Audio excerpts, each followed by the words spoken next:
નમસ્કાર દર્શક મિત્રો, હું છું એન્કર અર્પિતા પટેલ। દેશભરના તાજા અને સચોટ સમાચાર આપણી ભાષામાં જોવા માટે A1 અભિક્રાઇમ ન્યૂઝમાં આપનું હાર્દિક સ્વાગત છે।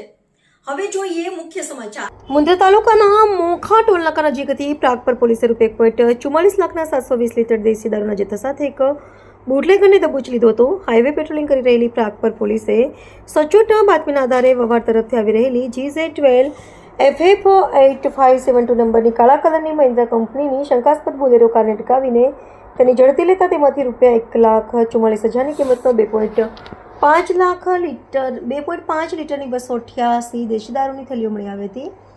ઘટનાને પગલે પોલીસે બોલેરો ચાલક બુટલેગર સામરા ઉર્ફે મોહનભાઈ પતરામલ બડાની અટકાયત કરી 7 લાખની બોલેરો સમેત કુલ 8,44,000નો મુદ્દામાલ કબજે કરી કાયદેસરની કાર્યવાહી કરી હતી। તેની પૂછપરછમાં દરમિયાન જથ્થો કાંડાંગરા મધ્યના દેશી દારૂના પોઈન્ટ સંચાલક દશરથસિંહ ઉર્ફે દસુબા બાલુબા જડેજાના હોવાનું ખુલતા તેને ઝડપી લેવાના ચક્રોથી બંધ કરવામાં આવ્યા છે।